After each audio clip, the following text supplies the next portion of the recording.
When Adrien Dubois was stopped by police at his own front gate, he didn't yell. He didn't argue. He just made one phone call that turned the whole situation upside down. Adrien Dubois was bone-tired. His hands still smelled faintly of sealant and oak, and his boots were caked with dried mud from the sprawling lot in Winnetka he'd been supervising all day. The sun had disappeared behind the gray Chicago skyline an hour ago, leaving a flat, weary light over the drive home. As he guided his black Lincoln Navigator down the winding road leading to his gated community in Oak Brook, Illinois, all he could think about was a hot shower and the chicken Vesuvio Simone had promised was waiting. Then he saw the squad cars. 2 black and whites, parked diagonally just before his driveway, forming an impassable blockade. Their headlights were off, but both engines were running, a low rumble in the quiet evening. His foot eased off the gas as he slowed, his mind racing with confusion. At first, he assumed it was for someone else, maybe the neighbors. But as he got closer, one of the officers stepped out of his vehicle. "Stay in the vehicle, sir," the cop said, holding up a flat palm. Adrien leaned out the window and gestured calmly toward the black iron gate.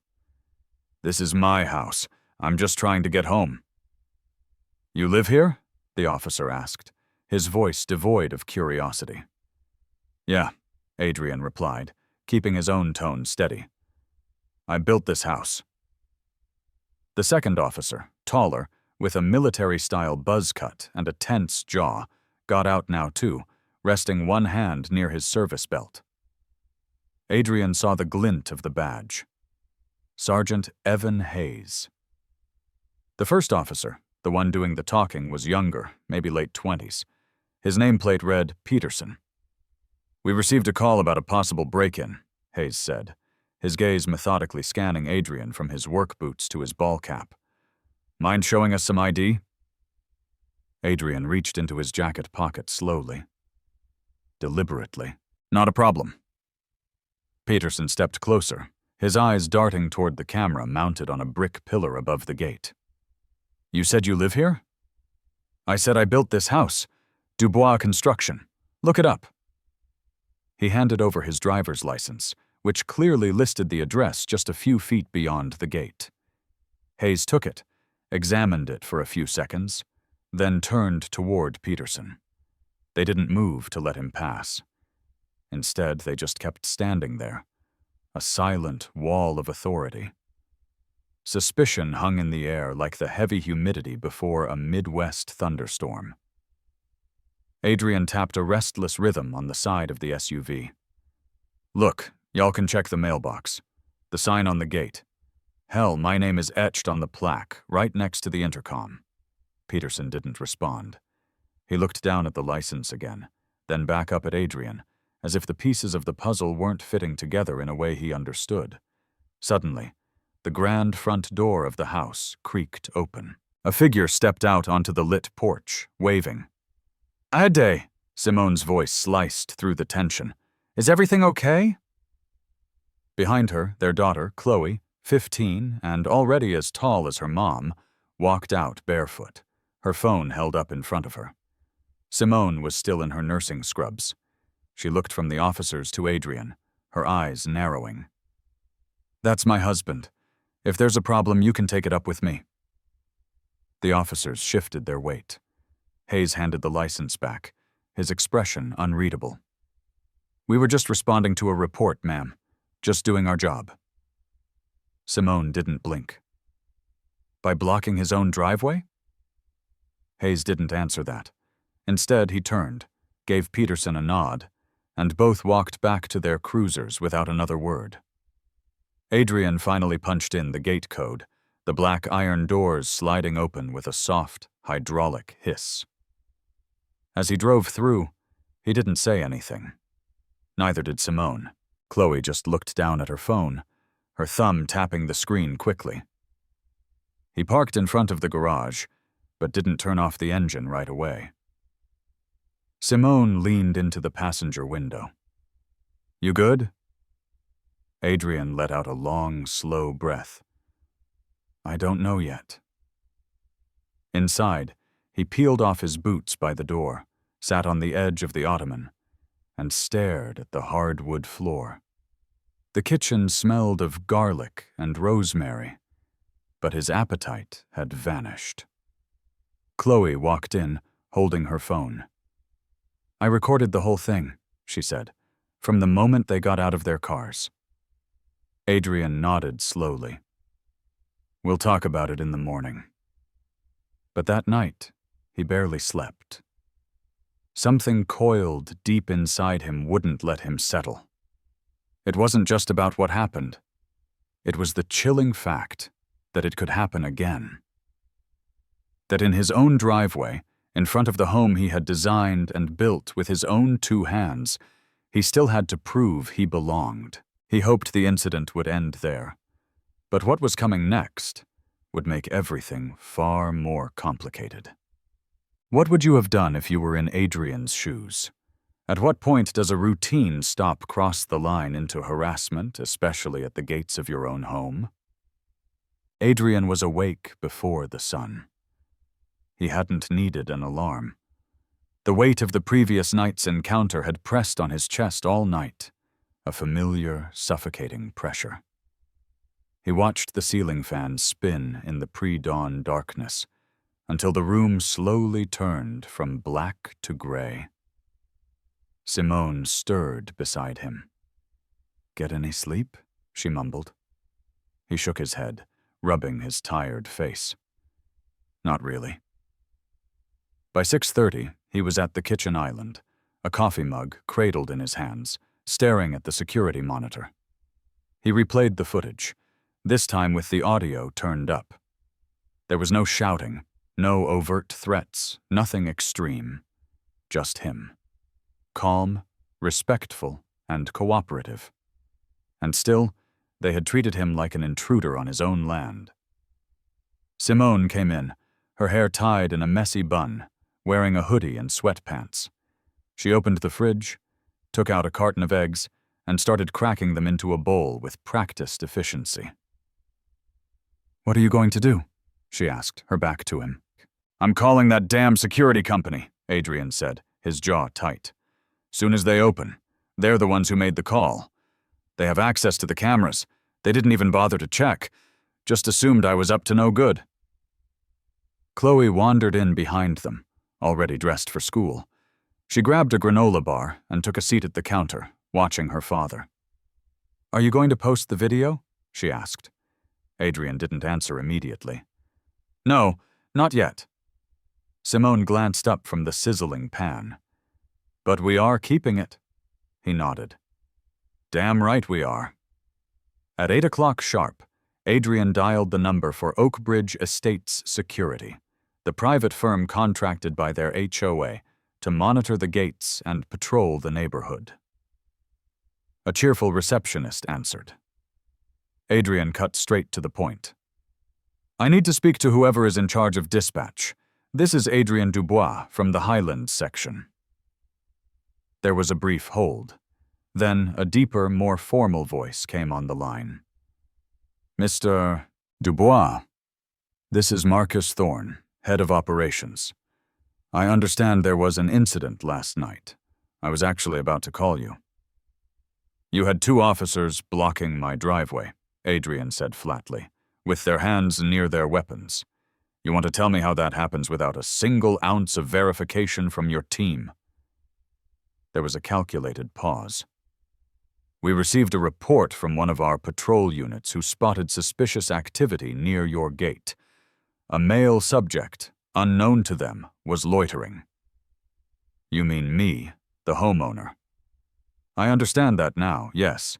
Our patrol officer didn't recognize you, and because he didn't bother to check the security feed or consult his records," Adrian snapped. "He saw a black man in work clothes and made a judgment call. I assure you, we are reviewing our protocols. This is not how we wish to conduct our relationship with the community." Adrian let out a bitter laugh. "There is no relationship. Not anymore. Another pause. Are you saying you are terminating your contract with us, Mr. Dubois? I'm not saying it, Adrian said. I'm doing it, right now, as of this conversation. Sir, if we could perhaps meet, discuss. Adrian hung up. Simone, now sitting at the kitchen table with her half-eaten eggs, raised an eyebrow. That's it? Done, Adrian confirmed. I'm calling the HOA next. He walked to his home office and pulled up the HOA agreement on his monitor. After a few more calls, and a tense but brief exchange with a board member named Paul Miller, who seemed far more worried about the neighborhood's image than Adrian's safety, he made it official. He would no longer contribute a single penny to a security firm that treated him like a threat. By noon, word had started to spread. A friend of Simone's texted. Saw what happened. That was you? Just watched it on a neighborhood Facebook post. Then a message from one of Adrian's subcontractors lit up his phone. Brother, that video is making the rounds. You handled that a lot better than I would have. Adrian frowned and turned to Chloe. Did you post it? She shook her head. No, but I sent it to Naya. Maybe she did. Simone raised an eyebrow. Your friend, Nia? Yeah, Chloe said. She has like 20,000 followers on TikTok. Adrian almost chuckled. He wasn't mad. Not really. Part of him felt a grim satisfaction that it was out there. The other part felt a rising tide of anxiety. He knew that once the internet got a hold of something like this, it ceased to be just a video. It became a story. And sometimes those stories take on a life of their own. Adrian thought it might just blow over. But a knock at his door that evening would change everything. The video was posted without Adrian's consent, but it forced the issue into the open. Do you think Chloe's friend was right to share it publicly? Or should the family have maintained control over the narrative? By 4 p.m., the comments were flooding in faster than Adrian could process them. The footage, less than 2 minutes long, had been clipped, watermarked, and shared across multiple platforms. Chloe's friend had titled the TikTok, Builder Blocked from Entering His Own $1 Million Home. Guess why? It didn't require much more explanation. People were incensed and intrigued. Some recognized the Oak Brook community, others debated the incident's authenticity. A few pushed back, insisting there had to be more to the story. Adrian sat on his couch, scrolling, feeling half drained and half vibrating with nervous energy. Simone stood behind him, arms folded, reading the screen over his shoulder. Some of these comments, she said quietly, people don't even know you, and they're out here crafting entire narratives. I'm used to that, Adrian replied, his voice rough. People prefer stories that confirm what they already believe. A knock came at the door. 3 firm, deliberate raps. Adrian stood up slowly. You expecting anyone? Simone shook her head. Chloe peeked around the corner from the hallway, her expression curious. Adrian opened the door. Standing on his porch was a woman in her late 60s, clutching a glass dish in both hands like a peace offering. Her silver-white hair was pinned in a neat bun, and she wore a tasteful cardigan over a floral dress. Her eyes looked tired, but unsettlingly direct. Adrian, she said, can I speak with you for a moment? He recognized her. She lived 3 houses down, on the corner. They always exchanged polite waves. They'd never had a real conversation. Sure, he said, stepping back to let her in. She walked into the foyer slowly, as if the floor might shift beneath her. I brought some coffee cake, she offered. It's still warm. Thanks, Simone said from the living room, her eyes watchful and wary. That's very kind of you. I'm Helen Gable. I live on the corner, the woman said, her gaze shifting between Adrian and Simone. I saw the video, and I feel I need to say something. Adrian didn't reply. He just gave a single, curt nod, his face an unreadable mask. Helen looked down at the dish in her hands. I was the one who called security. Simone sat up straighter. I saw someone at your gate from my kitchen window. I didn't recognize you at first. You were wearing, I don't know, work clothes, and it was starting to get dark. Adrian blinked, slowly. You didn't recognize me? I'm sorry, she stammered, her composure beginning to crack. I didn't mean for any of this to happen. I never thought the response would be so aggressive. You called on my husband because he looked… What? Simone stood now, her voice dangerously calm. Tired? Dirty from a day's work? No, Helen said quickly, her cheeks flushing. No, he looked unfamiliar. I've lived in this house for 6 years, Adrian stated, his voice flat. I have attended 3 HOA meetings. I have waved at you and your husband from my truck at least a dozen times. You think I look unfamiliar? Helen's face was now a deep shade of crimson. I wasn't thinking clearly. I just saw movement and maybe I panicked. Chloe came out of the hallway now, standing beside her mother. You panicked because he's black, she said, her voice sharp but quiet. Helen's eyes glistened with tears. I don't want to believe that's what it was, but maybe, somewhere in my mind, that played a part. I'm not proud of it. I came here because I needed to admit that to you. Adrian finally looked away, staring at the wall. The room was so quiet you could hear the low hum of the refrigerator. I didn't ask you to come, Adrian said, but I appreciate that you did. Helen placed the coffee cake on the kitchen counter, her hands shaking. I just wanted you to know I am truly sorry. Then she turned and walked out, leaving the front door slightly ajar behind her. Adrian stood motionless for a long moment, his mouth pressed into a tight line. Simone moved to his side. You good? I'm not sure yet, he replied. But that's the second time in 24 hours someone's tried to explain away how they see me. He picked up the coffee cake, looked at it for a second, then set it back down. That night, the video surpassed 500,000 views. Local news stations started calling, asking if Adrian would agree to an on-camera interview. Even a producer from a national network left a voicemail. Simone sat at the kitchen table, scrolling through her phone. Do you want to say something publicly? I don't know, he said. Feels like whatever I say, somebody will find a way to twist it. But if you don't say anything, she countered, people will decide what the story is for you. He didn't answer. He looked out the window instead, toward the gate. But silence wasn't going to be an option much longer, not after what showed up in his mailbox the next morning. Helen came to apologize, but was her apology sufficient? Does admitting to an unconscious bias excuse the damage caused by her actions? What does true accountability look like in a situation like this? The envelope was thick, plain white, and wedged into his mailbox at an odd angle, as if someone had shoved it in with force and haste. Adrian turned it over in his hands. No return address, just his name written in clumsy black ink across the front. Inside was a piece of copy paper with a printed screenshot from the video. His face, captured in mid-conversation with Officer Peterson, had been enlarged.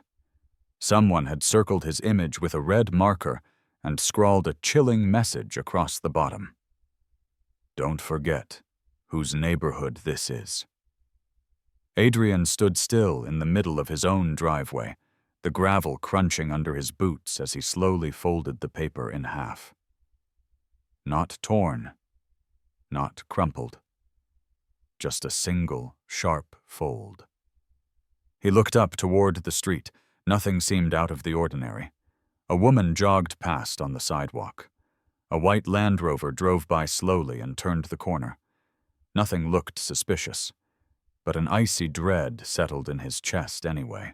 Inside, Simone was wiping down the granite countertops. Chloe was upstairs, getting ready for school. Adrian laid the envelope on the island like it was radioactive. "What's that?" Simone asked. He didn't speak, just pushed it across the smooth surface to her. She read the note. Her free hand gripped the edge of the counter. "Are you serious?" "Dead serious." She looked at him, her eyes hard. "You think this came from that security company?"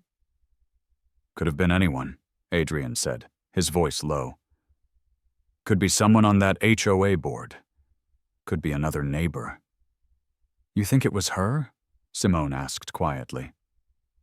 "Helen?" Adrian shook his head. "No. She was scared. Ashamed. This is bold. Whoever sent this doesn't feel like they made a mistake. They feel entitled. They want me to feel watched. They want me to feel out of place." Simone's mouth tightened. "We need to file a report." "With who?" Adrian countered. "The same police department that sent Hayes and Peterson to my driveway?" She exhaled, offering no argument. It was a silent acknowledgement between them, a moment where faith in the system felt more like a fairy tale than a viable option. Later that afternoon, Adrian's phone buzzed with a new message. It was from a neighbor named David Chen, who lived 2 blocks over. "Just so you know, there's a thread in the private neighborhood Facebook group. They're trying to organize a vote to reinstate the security contract. Some people are saying you're overreacting, that you're the one making things worse." Adrian called him immediately. "David," he said, "you believe that?" "Of course not," David replied. "But you know how some of these people are. They think if they've never personally seen a problem, it must not exist." Adrian rubbed his temples. "What do they want? For me to just forget about it?" "Yeah," David said, his voice laced with resignation.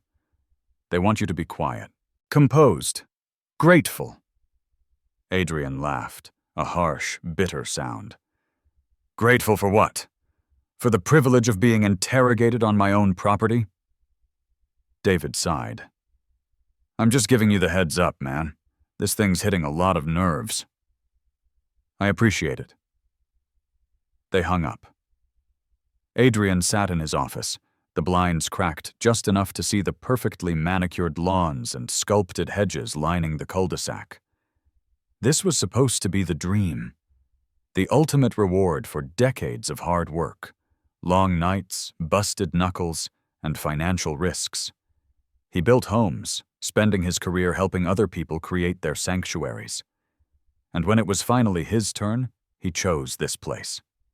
Top-rated schools, quiet streets, the kind of neighborhood where you were supposed to feel safe. But here he was, questioned at his gate, threatened by anonymous mail, and now being painted as the villain in some perverse drama of suburban harmony. Chloe came downstairs and found him still sitting in the same chair. "You okay, Dad?" He looked up at her. "Do you remember when we first moved here?" he asked. She nodded. "I was in 4th grade. I was so excited to pick my room. You let me paint it purple." She smiled. "Yeah. And then I made you repaint it green 3 months later." He leaned forward, his expression serious. "I want you to understand something. Everything I have ever done, everything your mom and I have worked for, it wasn't just for a nice house. It was to prove something. That we could live where we wanted, how we wanted, that we didn't need anyone's permission." Chloe perched on the arm of the chair beside him. "You don't have to prove anything, Dad." Adrian nodded, slowly. He pulled the folded note from his pocket and stared at it one more time. Just as he was contemplating silence, a phone call later that night made that choice impossible. With the community turning against him and anonymous threats arriving, Adrian's American dream is quickly becoming a nightmare. If you were in his position, would you consider leaving for your family's safety? Or would you stand your ground? The call came just before 10 p.m. Adrian had just locked the back sliding door when his phone buzzed, vibrating insistently against the kitchen counter. He didn't recognize the number, but a feeling in his gut told him to pick up. "Mr. Dubois," a voice said, sharp and a little breathless. "You don't know me, but I saw the video, and I just wanted to say thank you." Adrian paused, thrown off guard. "Who is this?" "I live across town, in Naperville. I'm not from your neighborhood, but I've had things like that happen to me, too. Twice. I just never had it on camera. Watching you. Watching how you stayed so calm. It meant something. So, thank you." The line went dead before Adrian could respond. He stood there for a second, stunned. The call had lasted less than 30 seconds, but it carried a profound weight. He looked over at Simone, who had just come down the hallway in her robe. "Everything all right?" she asked. He nodded slowly. "Yeah, just unexpected." But that was only the beginning. Over the next 3 days, the video climbed to over 1.3 million views on various platforms. A reporter from WGN News reached out and came to their home to conduct an interview in their living room. Adrian spoke calmly, focusing on the facts of what had happened without embellishing or leaning into anger. He didn't want to become a symbol. He just wanted to be heard. Still, not everyone appreciated his voice. Unsigned flyers started appearing in neighbors' mailboxes, printed on cheap white paper, accusing Adrian of dragging the community's name through the mud and putting their reputation at risk. One even insinuated that he had staged the entire incident for attention. David Chen texted him a photo of one. "This is some straight-up coward stuff," he wrote. "Not even brave enough to sign their names." Adrian tried to let it roll off his back, but then Simone got a message from her hospital's HR department. They wanted to have a meeting to go over some policy concerns after a patient's family member mentioned they had recognized her from the internet. That was when Adrian had finally had enough. "I stayed calm. I was respectful. And I'm still the problem?" he said, pacing the length of their living room. "People don't want the truth," Simone said, her voice steady. "They want quiet. They want you to be quiet. Because once you start talking, they have to see what they've been ignoring for years." Adrian stopped pacing. "I think I need to go to that HOA meeting." Simone raised an eyebrow. "Are you sure?" "I'm not going to yell. I'm not going to cause a scene. I'm just going to sit in that room and make them look me in the eye." That Sunday, he dressed in pressed slacks and a collared shirt, not to impress them, but to give them no excuse to divert the focus from the issue at hand. The meeting was in a small rec room off the main clubhouse. About 25 residents sat on folding chairs. Some faces were familiar. Some barely glanced up as he walked in. Paul Miller, the HOA president, stood behind a folding table at the front. His voice wavered for a fraction of a second when he saw Adrian enter. After the usual agenda items, lawn care, pool hours, an update on repairs, Paul cleared his throat. "I think we should address the recent public attention brought on by the events of last week." Adrian raised his hand. "May I speak?" A few heads turned his way.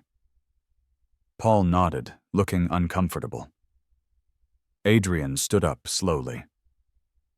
"I'm not here to call anyone out," he began.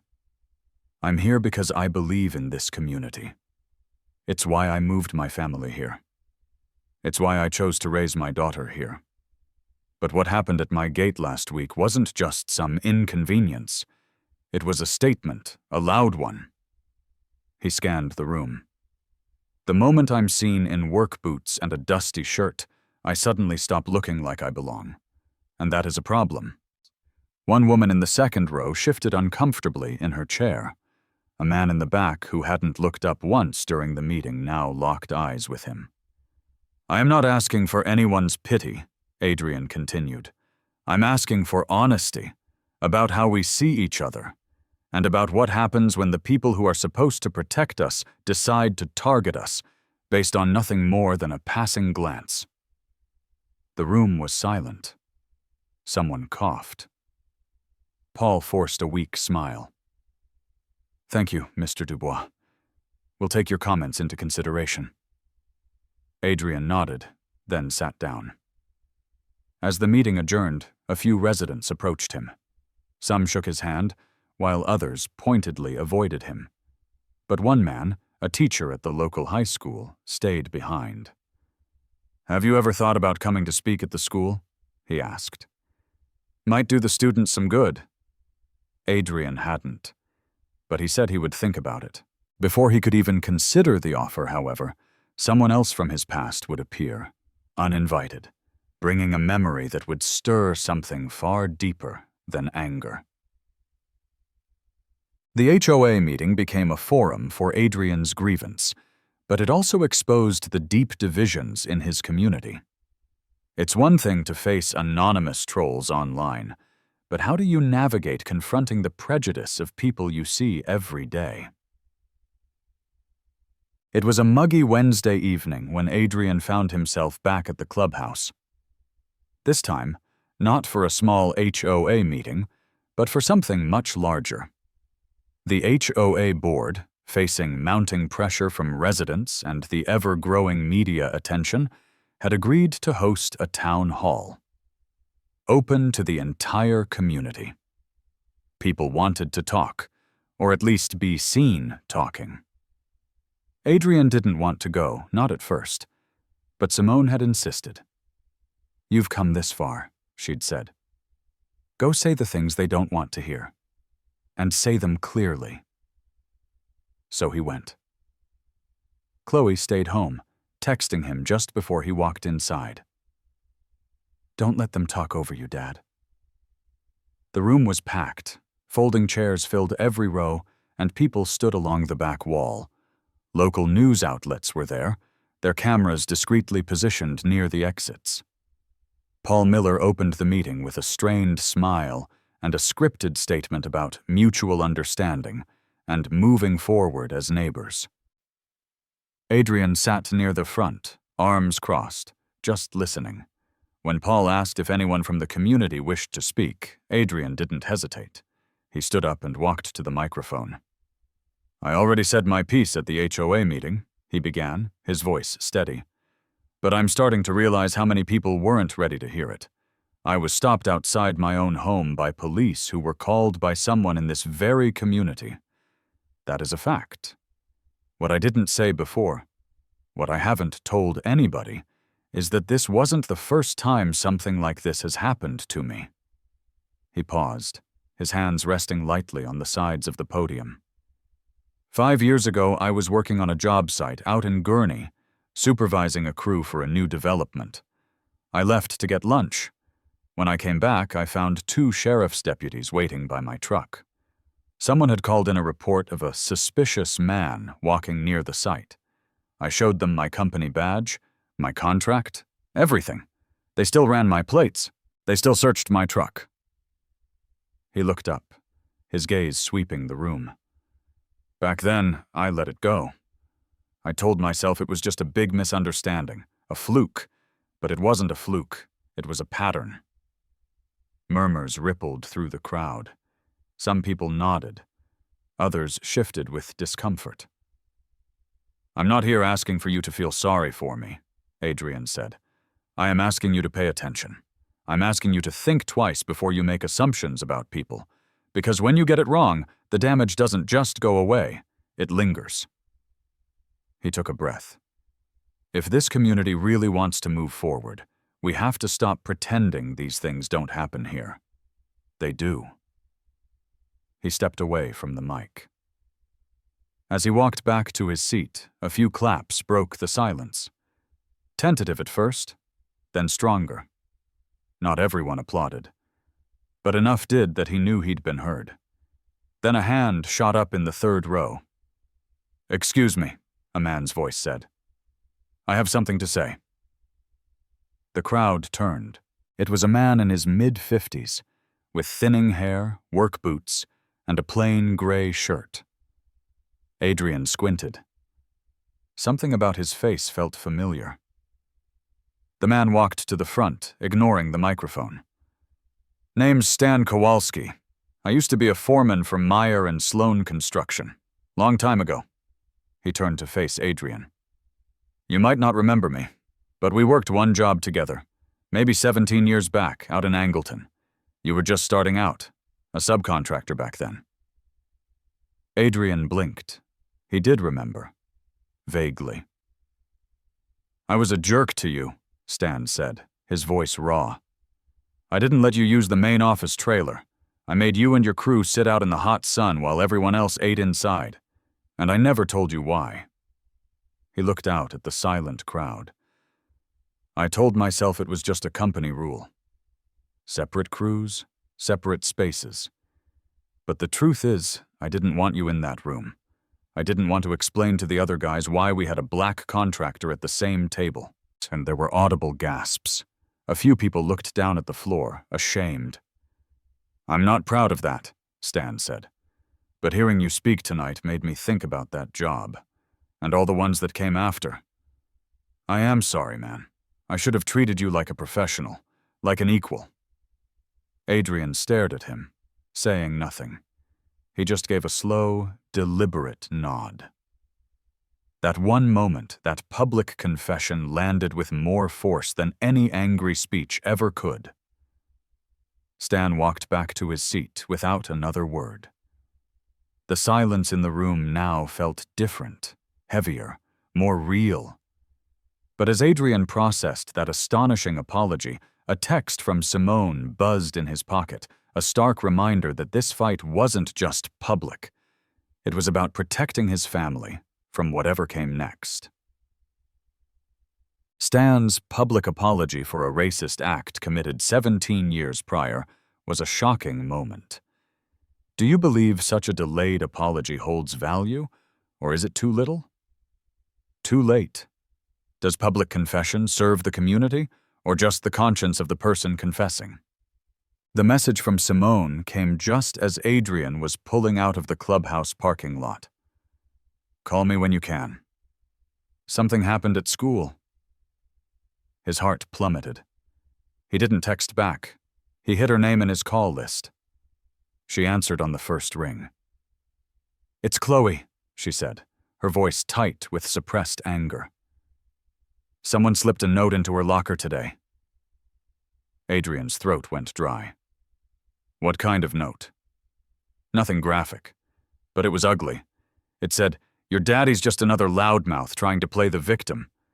And it ended with, 'Tell him to be careful where he parks next time.'"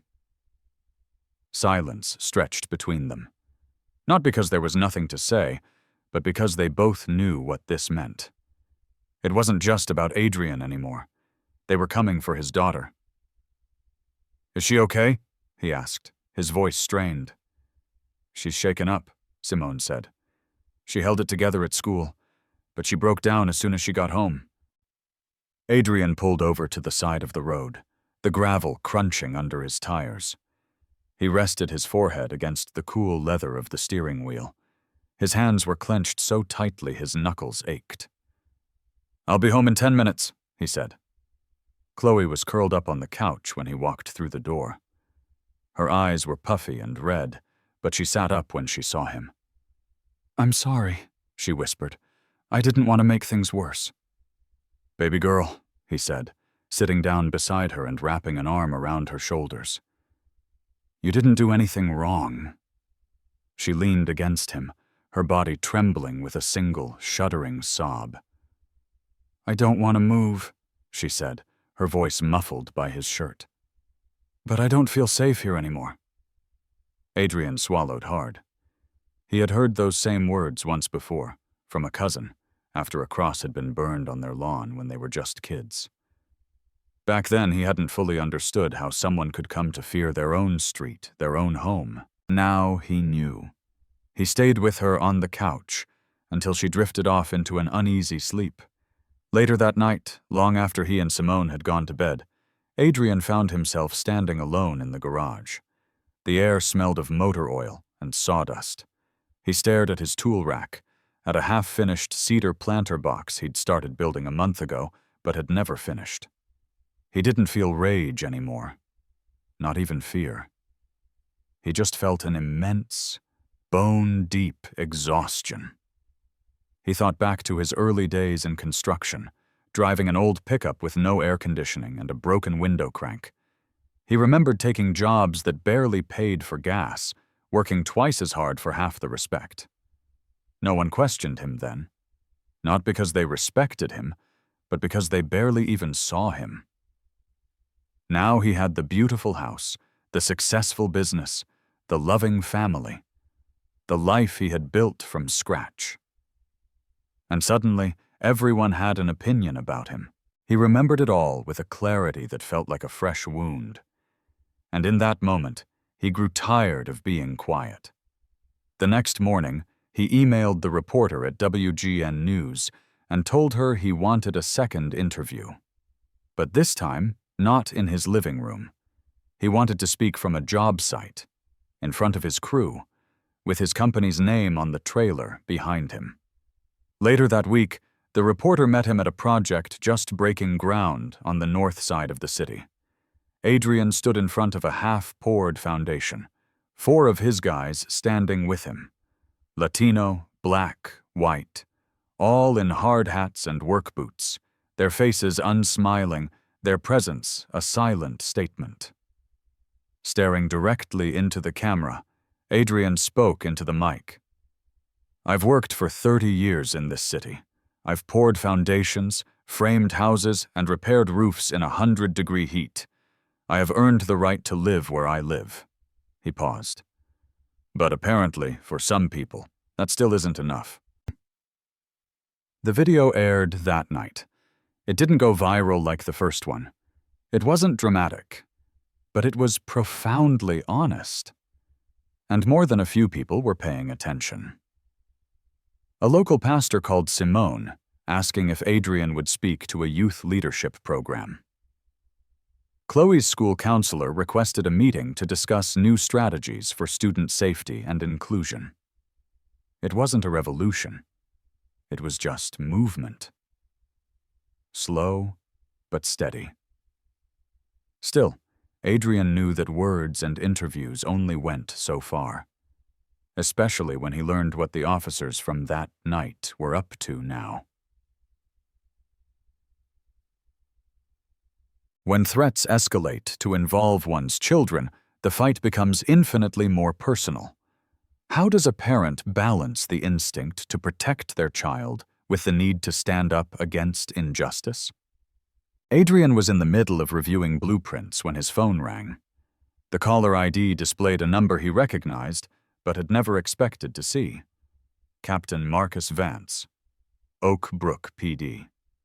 Adrian stared at the screen for a few seconds before answering. "Mr. Dubois?" The captain's voice was steady and official. "I'm calling to ask if we might be able to meet, in person, at your convenience." Adrian didn't respond immediately. "Mind telling me why?" "I believe we owe you a direct conversation regarding the officers involved in the incident, and our department's handling of the situation." Adrian leaned back in his office chair. "Are you offering an apology, or are you trying to make this go away?" A beat of silence. "I'm offering an opportunity to talk, face to face. That's all." Adrian agreed, though reluctantly. They met the next afternoon at a coffee shop in Downers Grove, neutral ground. Adrian showed up in his usual work clothes. Captain Vance wore plain clothes, khakis and a button-down shirt, sleeves rolled up as if he were trying to project a casual, approachable air. It didn't work. They shook hands, a brief and formal gesture. I've reviewed the security footage, Vance began after they'd sat down. Multiple times. Adrian remained silent, waiting. I'll be frank. Sergeant Hayes and Officer Peterson violated our department's guidelines for handling non-criminal encounters. There were clear signs of bias and severe procedural lapses. Adrian raised an eyebrow. Is that your official way of saying they messed up? Yes, Vance admitted. They did. And it is being addressed internally. How? They've been temporarily reassigned to administrative duties while we complete the internal investigation. They are not on patrol. Adrian scoffed. So they're still collecting a paycheck. Vance didn't argue the point. Adrian leaned forward. You know what really gets me? If my daughter hadn't recorded it, if that footage didn't exist, you'd be treating me like I imagined the whole thing. Vance gave a slight nod. I understand how it appears. No, Adrian countered, his voice sharp. You don't. You understand how it plays when someone has a recording. That's a different thing entirely. They sat in a tense silence for a moment. Listen, Vance said, his voice lowering. This community is changing. Rapidly. And frankly, we have officers on the force who were not trained to view those changes as a positive thing. I am not making an excuse for their behavior. I am saying we have a lot of work to do. Adrian studied him, trying to gauge his sincerity. Then start with real consequences, he said. Because if all they get is a few weeks of desk duty, then nothing is going to change. Vance nodded again. Understood. The meeting ended cordially enough, but it didn't sit right with Adrian. It felt like a public relations maneuver, a way to say, look, we tried. He walked out of that coffee shop feeling less like a respected citizen and more like a box that had just been checked off a list. That night, Simone was scrolling on her tablet when her expression went rigid. Aid, she said, turning the screen toward him. It was a post from a local police appreciation Facebook page. There was a photo of Sergeant Hayes, smiling, arms crossed, standing with a group of citizens holding signs that read, "We back the badge." The post praised his long years of service and unwavering integrity. Adrian read the caption twice. He's a guest speaker now, he muttered in disbelief. Simone's lips thinned. They didn't sideline him. They rebranded him. Adrian shook his head slowly and stood up. I'm not letting this go. He called a lawyer the next morning, not to sue, not yet, but to understand his options. If internal disciplinary action was going to be a sham, maybe public pressure would have more teeth.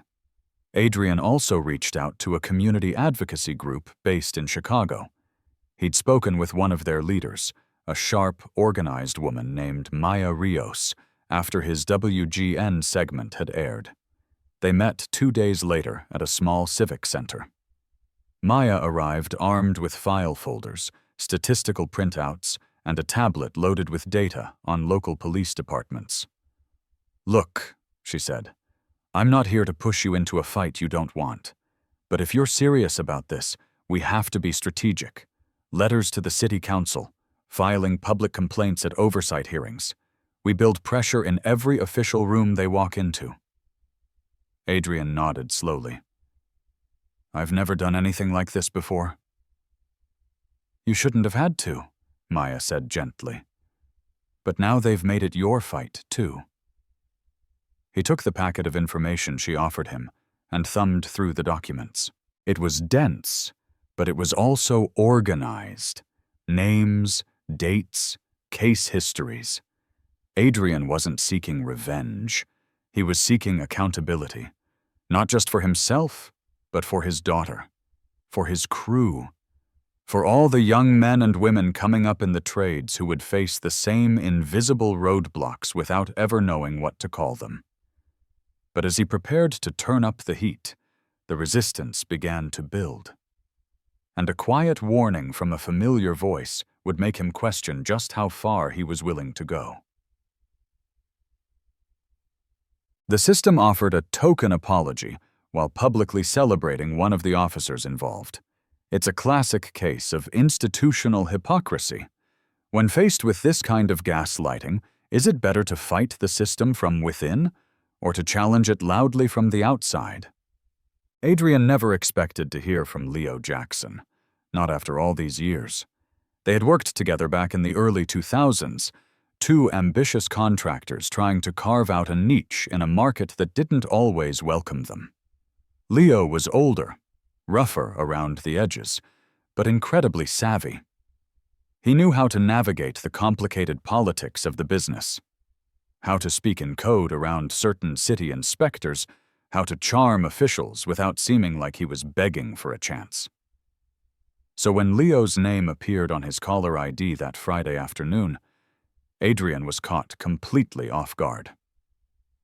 "Aid," Leo said, dispensing with pleasantries. "Saw your interview. Been following the whole thing." "Appreciate it, Leo." "I admire what you're doing, man. I really do," Leo said. "But I have to ask you, how far are you planning to take this thing?" Adrian didn't have an immediate answer. "Far enough that they don't forget my name the next time they're about to block someone else from getting into their own home." There was a long silence on the line. "I get it," Leo said finally. "I do. But you gotta watch your back. You are rattling cages that have been closed for a long, long time. And this city, it has a short memory but a very long temper." Adrian stayed quiet. "Just think before you burn every bridge," Leo added. "Not all of them deserve to stay standing, but some of them, you might need them again one day." Adrian hung up the phone with a swirl of conflicting emotions. Was that a genuine warning? A favor from an old friend? Or was it just fear masquerading as wisdom? Whatever it was, the path forward wasn't getting any smoother. That evening, Simone came down the stairs, her phone in her hand, her expression grim. "Aid," she said, "you need to see this." It was another social media post from the private neighborhood group. Not so private anymore. A long thread of comments snaked beneath a blurry picture of Adrian's house. "He's always been kind of standoffish. Funny how he never had a problem until he decided he wanted some attention. I don't even feel safe speaking my mind anymore in this neighborhood." And one that made his stomach clench. "It's people like him who end up ruining good neighborhoods." Adrian read them all. Then he scrolled back to the top and read them all again. He recognized some of the names. People who had waved at him as he drove past. People who smiled at him in the grocery store. People who nodded politely at HOA meetings.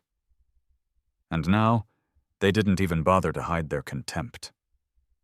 Simone lowered her voice. "I think we need to talk about leaving." Adrian looked at her, stunned. "Leave the house?" She nodded. "Just for a few weeks. Maybe go see your sister in Waco. Just give things time to die down." Adrian shook his head slowly, resolutely. "No, they don't get to run us out of the home we built." "Aid, I am not talking about surrendering," she pleaded. "I am talking about keeping Chloe safe. I'm talking about our sanity." He clenched his jaw. "I understand that," he said. "But if we disappear now, they win. The person who sent that note, the people who think I'm just making noise, they all win." Simone let out a long, weary sigh. "I know, I don't want to watch this thing eat you alive." He didn't sleep that night. Around 2 a.m., he was sitting in the garage again, staring at that unfinished planter box. The raw, exposed wood felt like a reflection of how open and vulnerable everything had become. Suddenly, his phone buzzed. A new email from Maya Rios, the advocate. FYI. Found a complaint filed against Officer Peterson 2 years ago. Nearly identical pattern. Man pulled over in his own driveway in front of his home. No charges filed, but no follow-up either. I'm sending you the documents now. Adrian stared at the screen. There it was. Confirmation. It wasn't just him. He clicked open the attached file and read the summary. Different man, different street. Same story. The officer didn't recognize the homeowner, assumed the worst, and escalated the situation. And then, no apology, no official record of discipline. Raymond forwarded the file to his lawyer. Then he saved it to his hard drive. Twice. Enough was enough. By morning, his mind was clear. With Maya's help, he scheduled a press conference. It wouldn't be flashy, just a simple statement delivered on the steps of City Hall. But he was going to name names. He was going to say, plainly and clearly, what the system refused to admit on its own. Simone stood beside him on that day, her hand holding his tightly. Chloe watched from the back of the small crowd, flanked by two of her friends. Adrian's construction crew even showed up, still in their dusty work shirts and steel-toed boots, ready to back their boss no matter what. He spoke calmly, firmly, with no hint of anger in his voice. "This isn't just about me," he said.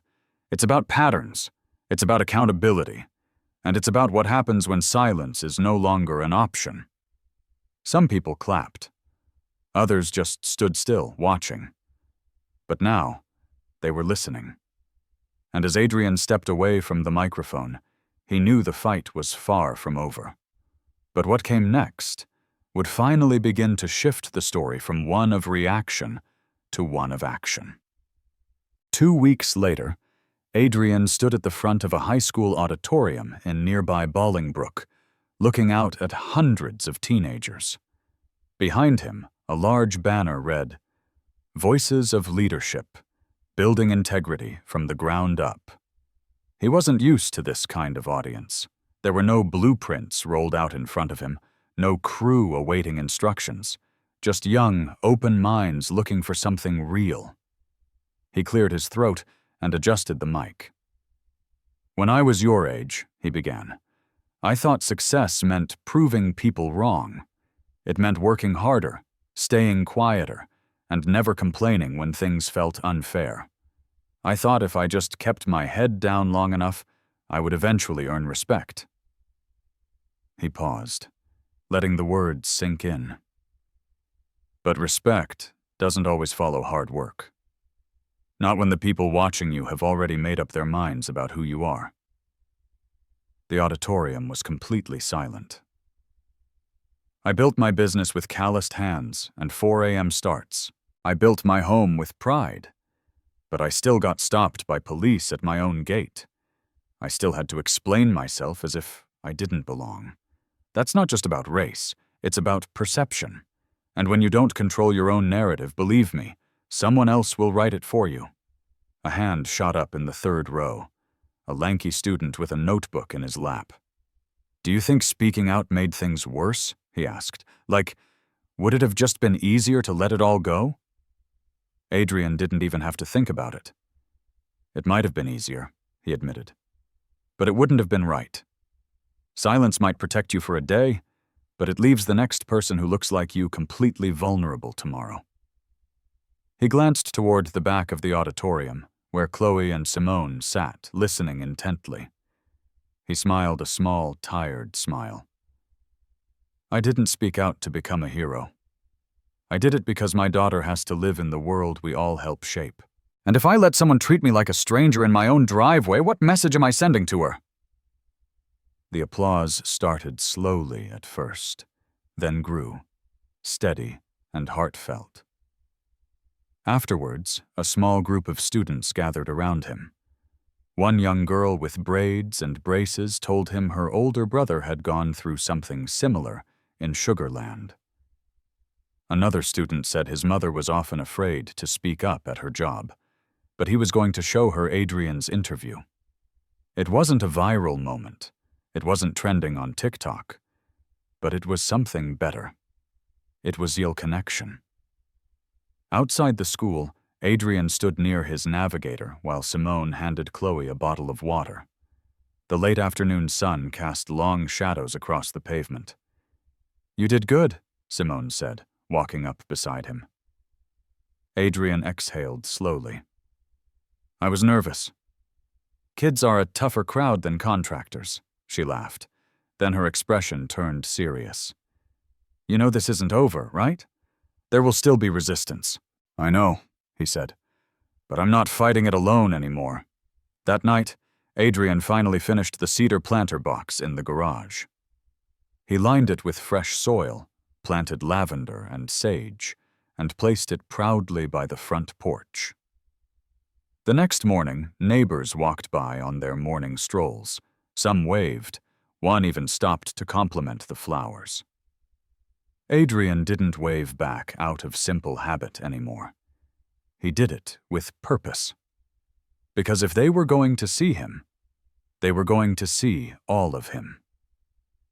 The builder, the father, the husband, the man who stayed. The officers? Sergeant Hayes quietly resigned from the department 3 months later. Officer Peterson was permanently transferred to a desk job, pending a new civilian oversight policy the city council was now debating. There was no grand gesture of victory, no dramatic ending. Just change. Slow, forced, but real. The private security firm did not have its contract renewed. And the HOA? Well, elections were coming up, and Adrian's name had already been nominated for the board. He hadn't accepted the nomination yet, but he was thinking about it. Because sometimes the only way to truly fix a broken gate is to hold the key yourself.